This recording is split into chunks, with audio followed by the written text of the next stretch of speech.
Assalamualaikum warahmatullahi wabarakatuh. Kita masuk ke pelajaran simulasi dan komunikasi digital. Untuk pertemuan pada kali ini kita membahas tentang KIKade 3. Membahas tentang KD 3.3 dan 4.3. Nah, KD 3 adalah mengevaluasi paragraf deskriptif, argumentatif, naratif, dan persuasif. Yang 4.3 menyusun kembali format dokumen pengolah kata. Nah, di sini KD ini kita membahas tentang Microsoft Office Word. Itu KIKade-nya. Untuk indikatornya kita menggunakan 3.1, 3.3.1, menganalisis ciri-ciri paragraf deskriptif, argumentatif, naratif, dan persuasif,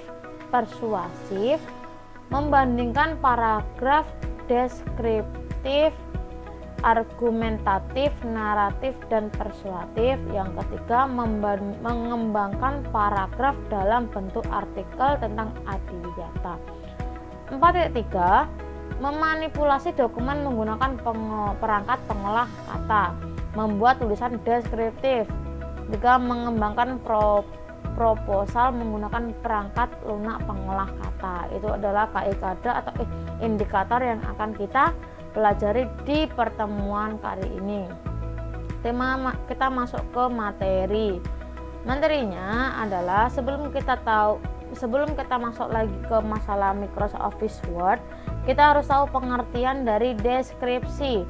Paragraf deskripsi adalah sebuah paragraf yang menggambarkan atau melukiskan sebuah objek tertentu melalui kata-kata yang bisa merangsang panca indera sehingga pembaca seolah-olah melipsikan oleh penulis, menceritakan, mendeskripsikan.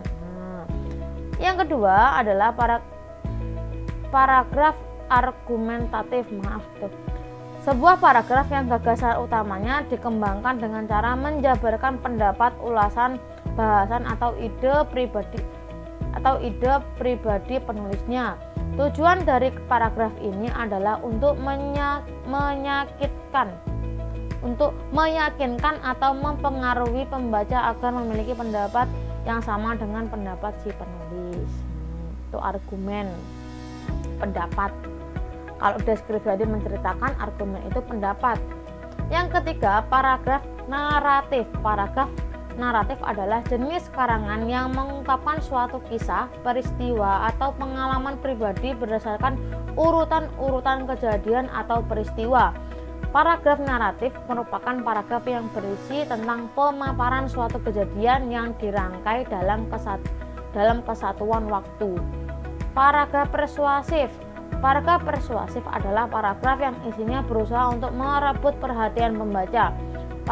Paragraf ini disajikan secara menarik, meyakinkan mereka bahwa pengalaman disiratkan atau merupakan suatu yang amat penting. Ini materi tentang bahasa Indonesia. Pasti kalian sudah pernah melakukan itu atau mengetahui cara-caranya atau seperti apa bentuknya. Nah, di materi 4.3 itu adalah pengertian Microsoft Word. Sebelum kita mengetahui bentuknya Microsoft Word itu seperti apa, kita tahu dulu pengertiannya adalah sebuah program yang merupakan bagian dari paket instalasi Microsoft Office, berfungsi sebagai perangkat lunak pengolah kata. Jadi pengolah Microsoft Office itu memiliki banyak sekali manfaatnya untuk angka, PowerPoint presentasi, dan lain sebagainya. Dan yang kali ini akan kita pelajari itu adalah Microsoft Office Word, aplikasi pengolah kata. Nah, di sini langsung kita praktekkan aja bagaimana cara untuk membuka Microsoft Office. Yang langkah yang pertama adalah klik Start bagian pojok, lalu pilih All Program. Pilih All Program, setelah itu Microsoft Word itu termasuk dalam aplikasi Microsoft Office. Berarti kita tinggal klik Microsoft Office. Nah, di sini banyak sekali akses Excel dan lain sebagainya. Kita pilih Microsoft Word. Saya menggunakan aplikasi Microsoft Office 2010. Kita tunggu Nah, ini adalah tampilan dari Microsoft Office Word. Yang warna putih namanya lembar kerja. Yang di atas ini ada submenu, ada menu ribbon dan lain sebagainya. Submenu yang akan kita pelajari, submenu itu Home, Insert, Back Layout, dan sampai Acrobat. Ini namanya submenu. Di Home terdapat masing-masing ada clipboard, font, paragraf, style, editing. Di sini memiliki manfaat satu sama lain. Yang pertama, ini ada font. Font itu menjelaskan tentang gaya tulisan. Di sini ada size font. Berapa ukurannya? Ini A besar adalah size menambahkan 22 tanpa kita harus klik seperti ini. A-nya seperti A mengecil. B ini namanya bold. Itu garis tebal. Kita coba ketikkan di sini A B. Kita lihat bold itu garis tebal. Kalau italic garis miring, huruf miring, underline. Ini color berarti di warna. Tadi kan untuk penjelasan A besarnya di warna color. Nah, warna merah seperti ini. Di sini ada di bagian paragraf, ini ada yang namanya bullet tanda. Nah, di sampingnya ada numbering, itu angka. Setelah itu di numbering di sampingnya juga ada yang namanya word list, jadi angkanya menyerah ke bawah. Nah, di bawahnya tanda-tanda seperti ini ada di sini alik teks, rata kanan, rata tengah center, rata kiri itu left, right, rata kanan kiri. Ini di sini juga ada line and paragraph spasi antara enter ke bawah, garis yang bawah, huruf baris kalimat yang bawah sama yang atas. Seperti ini. Nah, ini. Saya itu ini ada color background, time color backgroundnya. Di sini juga ada border and sanding. Di sini ada bisa untuk kita menggaris, bikin tabel atau apa, bukan bikin tabel. Bottom border itu memberikan garis, menghilangkan garis dan sebagainya. Di insert, di menu insert ada pack, table, illustration, link, header, footer, text, simbol. Nah, gunanya tabel itu digunakan untuk membuat tabel. Diklik di sini ada insert tabel. Insert tabel ini gunakan untuk number column, berarti ini kolomnya butuh berapa. Kalau kita lebih dari 8 itu kita pakai insert. Kalau di dalam 8 kita pakai ini aja nggak apa-apa. Untuk menambahkan gambar, clip art juga gambar, ini tanda juga. Header, footer.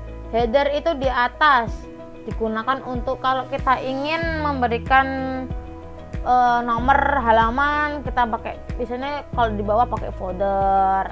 Pack number berarti kita bisa gunakan angkanya di bagian mana, urutannya gitu. Pack layout digunakan untuk mengatur kertas. Pack setup, di sini ada pojok. Margin, ada orientation berarti kertasnya kita landscape, tidur atau potret berdiri. Size-nya kita pakai A4 maupun F4 maupun A3, kita pakai aturan di sini. Pack border itu memberikan border di bagian samping. Nanti bisa kalian lihat satu persatu. Nah, di sini kalau saya punya contoh untuk satu lembar, kalau sudah saya ketikkan di bagian mana ya, satu. Nah, contoh saya sudah buat seperti ini. Nah, ini bentuknya seperti ini. Gimana caranya untuk ke tengah seperti ini? Berarti tinggal di blok, sebenarnya kan ke sini kita senterkan. Nah, kita untuk masukkan gambar berarti insert picture. Kita masukkan gambar 2 kali. Nah, gambarnya seperti ini. Kalau kita mau kecilkan, langsung kecilkan pojok bawah, jangan samping ya, biar ukurannya tetap sama. Kita pojok bawah, nah tarik ke atas, pojok bawah, tarik. Kalau ingin ini rata apa? Ini rata tengah. Kita blok seperti ini. Kalau sudah terlanjur rata kiri seperti ini, Bu, gak baik ini. Nah, ini kita bisa dengan rapi dengan cara kita ratakan tengah. Rata tengah di home. Gimana ini, Bu, caranya? Jangan pakai spasi ya kalau ingin masukkan ke sana. Bukan spasi seperti ini. Sebenarnya bisa tapi tidak efisien kita belajar. Kita pakai di keyboard tab. Nah, seperti ini dia akan langsung ke sana tanpa kita spasi. Caranya seperti itu. Ini garis tebal sama miring, berarti bold sama I. Nah, ini seperti ini. Kalau pengen dihapus, dihapus seperti ini. Nah, ini adalah paragrafnya. Contohnya kalau ingin nambahkan tanda seperti ini, berarti sama tadi di tanda di home, di paragraf cari yang bulat. Nah, seperti ini. Ini adalah tata cara untuk pembuatan atau penataan dengan baik. Bu, saya pengen buat tabel. Nah, tabelnya dengan cara insert tabel, kita pilih juga. Nah, seperti ini. Kalau pengen melebarkan, pojok bawah ada bentuk seperti ini. Plus kecil, ditarik ke bawah, tarik ke dalam. Kalau pengen nyampaikan, Bu, pengen melebarkan. Ini rapikan dulu. Pengen melebarkan sama menciutkan dengan cara ini ada diklik di garisnya sampai pada panah kanan kiri, diklik, tarik ke samping. Nah, sama juga di sini. Bu, saya mau ini kebanyakan, langsung klik kanan aja, langsung margin and center. Margin and center itu digunakan untuk menjadikan dua kolom jadi satu atau lebih dari satu kolom menjadi satu. Nah, seperti ini. Bu, saya pengen buat surat tapi nggak mau ada garisnya. Nah, hilangkan garis dengan cara lihat di pojok bagian atas ada bentuknya panah seperti ini, kanan kiri atas bawah, diklik.